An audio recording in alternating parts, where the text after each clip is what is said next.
भागवतले भुक्ति पनि दिने गर्छ, साथमा मुक्ति पनि दिने गर्छ। समस्त शास्त्रहरूको एउटा नवनीत हो भागवत।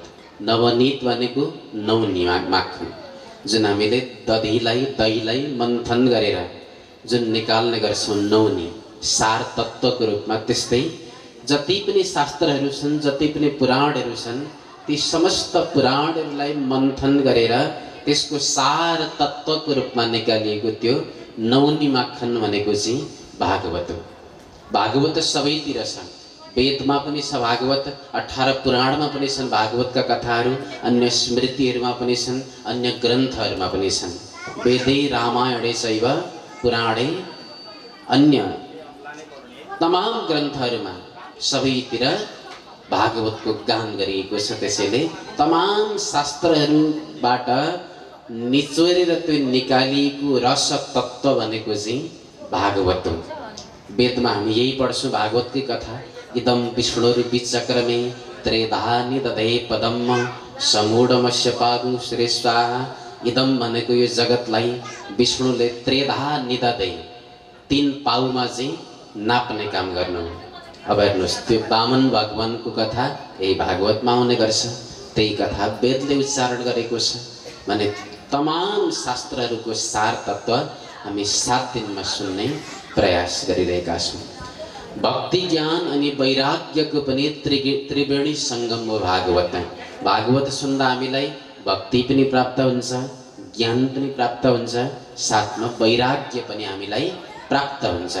यी तीनैवटा चिज जबसम्म जीवनमा हुँदैन तबसम्म हामीले मुक्तिलाई प्राप्त गर्दैनौँ। र यो त भयो एउटा परमार्थीय कुरा।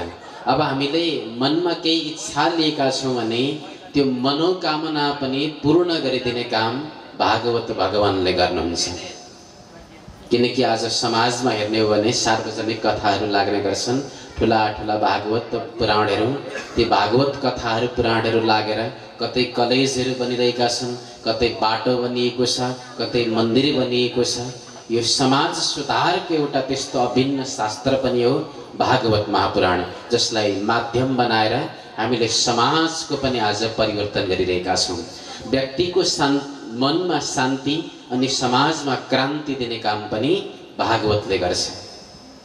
यो तमाम शक्ति भागवतमा छ। एउटा कल्पतरु भनेको पारिजातको वृक्ष। स्वर्गमा एउटा पारिजात भन्ने वृक्ष हुन्छ, यद्यपि हामी कहाँ पनि हुन्छ पारिजात, यहाँ पनि छ कतै, स्वर्गबाट आएको वृक्ष भनिन्छ त्यसलाई। त्यो पारिजात वृक्षको चाहिँ विशेषता के हो भने त्यसको फेदमा बसेर, त्यो स्वर्गको कल्प वृक्ष भनिन्छ त्यसलाई पारिजात, त्यसको फेदमा बसेर जे मनमा सोचो त्यही वस्तु हामीलाई उपलब्ध हुन्छ अरे। स्वर्गका देवताहरूले त्यसो गर्ने गर्छन्। त्यसको फेदमा बसेर मलाई यस्तो प्रकारको आनन्द होस्, मलाई यस्तो वस्तु प्राप्त होस् भनेर सोचिसक्दा त्यो वस्तु प्राप्त हुन्छ। हो त्यस्तै एउटा कल्प वृक्ष समान चाहिँ यो भागवत ग्रन्थ भएको